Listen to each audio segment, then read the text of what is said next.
Halo Sobat MIPA, banyak statement yang bilang kuliah sambil kerja cuma buat dapat ijazah. Tapi narasumber kita yang keren hari ini bakal matahin statement itu loh. Beliau merupakan lulusan kelas non-reguler atau kelas karyawan nih. Tapi kok IPK-nya bisa lebih tinggi daripada kelas reguler ya? Yuk langsung aja kita kenalan sama narasumber kita hari ini. Halo Kak Fadia, boleh dong sapa dulu nih audiensnya. Halo, kenalin aku Fadia, aku alumni Kimia Universitas Pakuan angkatan 2022.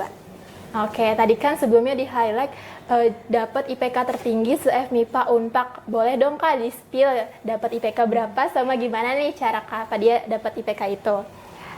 Ya alhamdulillah kemarin itu IPK aku 3,93 dan kalau cara buat dapetinnya kita harus enjoy belajar di sini. Oke, kalau sekarang boleh dong Kak di-spill judul penelitian Kak Fadia. Buat judul penelitian aku ini, aku mengambil topik alternatif antibakteri dari bahan alam. Buat bahan alamnya sendiri, aku memilih daun pala karena aku mikir kalau dari tanaman pala nih semuanya kan bermanfaat ya. Dari biji pala, fuli pala, kemudian dari buah palanya sendiri pun juga bermanfaat. Tapi kalau dari daun palanya ini sendiri kan biasanya dibuang gitu aja ya, jadi limbah. Nah, jadi ini aku tuh kayak penasaran ada nggak sih potensi dari daun pala tersebut. Nah, kebetulan karena aku kerjanya di bidang mikrobiologi, jadi aku kepikiran buat cari aktivitas antibakterinya dari daun pala tersebut. Nah, buat judulnya sendiri, jadi penelitian aku ini berjudul uji aktivitas antibakteri dari ekstrak daun pala terhadap bakterinya Staphylococcus aureus, kemudian identifikasi senyawa aktifnya juga dengan alat LC-MS. Oke, keren ya. Kalau misalnya jadi analis kimia tuh memang harus selalu pengen tahu gitu, bener nggak sih Kak? Betul. Karena itu salah satu pemikiran dasar dari seorang analis lah. Rasa ingin tahunya tuh tinggi banget gitu. Oke. Kalau Kak Fadia sekarang kesibukannya apa nih? Kalau aku sekarang bekerja sebagai analis mikrobiologi di salah satu perusahaan jasa analisis di daerah Bogor. Oke. Kalau misalnya dibilang kuliah sambil kerja tuh pasti waktunya terbatas banget gak sih Kak? Nah, kenapa sih Kak Fadia akhirnya mutusin buat pilih prodi kimia di FMIPA Unpak? Dan apa sih faktor kunci yang bikin Kak Fadia tuh yakin kalau misalnya kimia FMIPA Universitas Pakuan tuh jadi pilihan yang tepat nih dibanding banyaknya kampus lain? Sebelum aku memutuskan untuk kuliah sambil bekerja, tentunya aku research dulu ya tentang maksudnya menyesuaikan gimana waktu kerja aku, kemudian gimana waktu untuk kuliahnya. Nah, kebetulan dari segi waktu, kalau kelas karyawan di Universitas Pakuan ini cocok banget karena kuliahnya dimulai dari Jumat malam, kemudian Sabtu dan Minggu. Terus selain itu kenapa aku pilih Universitas Pakuan juga karena lokasinya strategis, masih di tengah kota Bogor dan juga dekat dengan tempat kerja aku. Nah, akses ke sini juga mudah, banyak transportasi umumnya kayak bis kita atau naik angkot juga masih terjangkau. Kemudian dekat juga dengan stasiun gitu.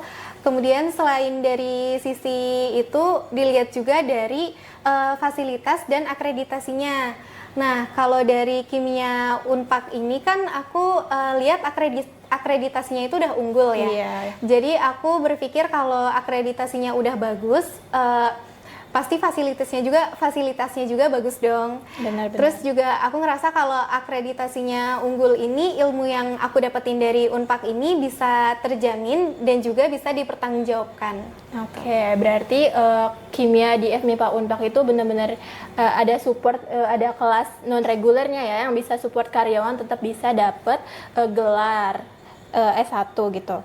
Lanjut ke bicara soal kimia itu pasti nggak lepas dari yang namanya nge-lab atau praktikum, bener nggak Kak? Betul banget, sehari-hari itu. Iya, buat karyawan itu pasti tantangan yang besar dong, kayak sibuk kerja tapi harus tetap praktikum di kampus gitu. Oke, sebelumnya boleh dong Kak ceritain judul riset Kak Fadia, kenapa akhirnya milih riset itu? Yang kayak aku jelasin tadi, karena riset aku yang aku pilih ini selain sejalan dengan kerjaan aku, juga sejalan dengan kuliah aku yaitu kimia, dan apalagi melihat dari fasilitas laboratorium di Universitas Pakuan ini, kayaknya bisa nih kalau aku ngelakuin penelitian tersebut di sini. Buat riset aku sendiri, aku mengerjakan dari tahapan proses persiapan sampelnya, kemudian ekstraksi, kemudian vaksinasi, dan untuk antibakteri awalnya juga bisa dilakukan di Universitas Pakuan di laboratorium kimianya karena alatnya cukup memadai dan cukup membantu. Kemudian kalau untuk fasilitas lain itu seperti dari segi teoritisnya juga sangat membantu banget sih mata kuliah yang ada di kimia ini. Berarti fasilitas di lab kimia FMIPA Unpad tuh benar-benar ngebantu riset Kak Fadia banget ya Kak, di tengah sibuknya Kak Fadia bekerja kayak gitu. Kalau buat dosen pembimbing sendiri gimana sih Kak, dukung jadwal risetnya kelas karyawan?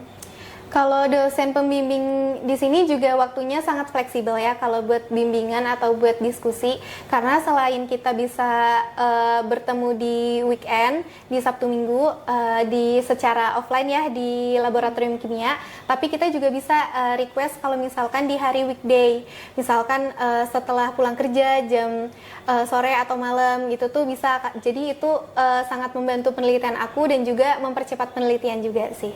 Oke. Gelar udah di tangan nih Kak, prestasi tertinggi di FMIPA. Tapi orang pasti nanya nih Kak, bisa nggak sih ilmu di kelas tuh kepake buat di kantor? Kalau ditanya ilmunya bisa kepake atau enggak, jawabannya bisa banget dong. Karena di kimia ini kan mencakup ilmu kimia di kimia Universitas Pakuan ini mencakup matkul kimianya tuh sangat banyak ya. Kayak aku aja bekerja di bidang mikrobiologi, tapi ada beberapa matkul yang udah linear kayak mikrobiologi pangan atau juga kimia pangan itu kepake banget sih di kerjaan aku. Nah, selain itu kayak ilmu-ilmu dasar kimia juga pastinya kepake banget mau kita kerjanya dari analis atau dari di QC, itu juga pasti masih kepake banget. Oke, berarti seberapa linear sih kalau pekerjaannya Kak Fadia sekarang sama kurikulum di kimia Unpad ini? Cukup linear ya, karena memang kebanyakan belajar kimia, tapi dari sisi yang linear dengan pekerjaan aku memang cukup sedikit, kayak cuman kimia pangan dan juga mikrobiologi pangan, tapi selebihnya juga bukan ilmu yang tidak bermanfaat gitu, jadi tetap aja kepake di mana aja. Berarti ada gak mata kuliah yang benar-benar juga kepake gitu di dunia kuliah, di dunia kerja gitu?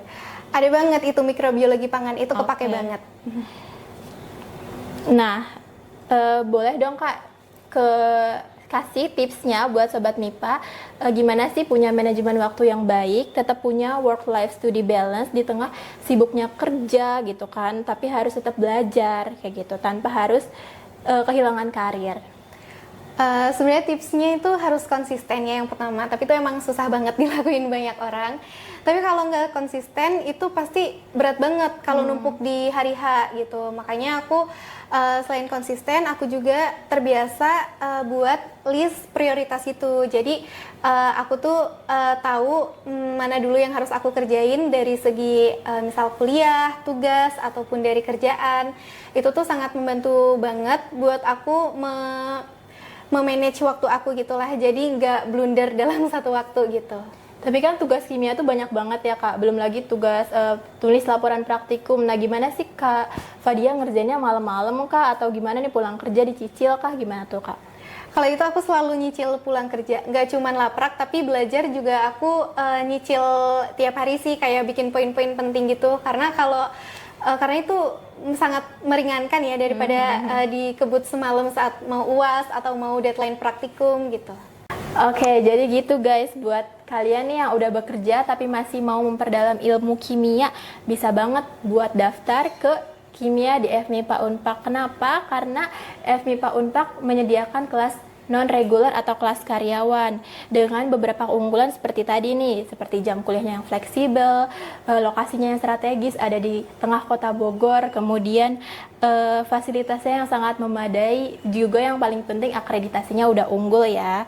So, buat yang mau daftar, masih bisa loh guys, karena kita masih buka pendaftaran sampai tanggal 13 Juni 2026.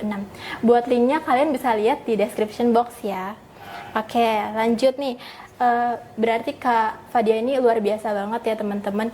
Di tengah kesibukannya bekerja masih bisa belajar, punya manajemen waktu yang baik. Oke, terakhir buat teman-teman praktisi yang masih mau upgrade diri tapi masih ragu, boleh dong Kak Fadia kasih pesan atau support biar mereka tuh mantap pilih kimia FMIPA Unpad sebagai langkah sukses berikutnya.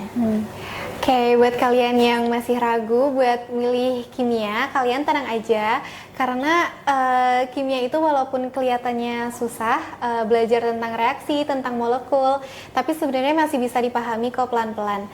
Selain itu, ilmu kimia juga sangat relatable sama kehidupan kita sehari-hari, dari mulai makanan yang kita konsumsi, kemudian juga hingga bidang kesehatan, itu juga ada banget di kimia. Oke, kalau misalnya satu kata biar teman-teman tuh kebanyakan tuh teman-teman takut ya buat milih kimia karena susah atau kayak bikin pusing. Ada nggak sih Kak satu kata biar mereka tuh yakin gitu kimia tuh benar-benar berguna banget buat banyak hal? Satu kata, kimia itu menyenangkan guys, nggak usah takut. Sobat Unggul, sukses itu bukan pilihan antara kuliah dengan kerja, tapi gimana sih cara kita milih wadah yang tepat seperti FMIPA Unpad. Oke, kalau kalian masih penasaran dengan kegiatan Kak Fadia selama kuliah di FMIPA Unpad, kalian bisa mengunjungi channel YouTube Himaska Unpad buat tahu kegiatan Kak Fadia selama perkuliahan. Sampai jumpa di episode selanjutnya. Saya Indri Novitasari sebagai host pamit undur diri. Bye. Bye.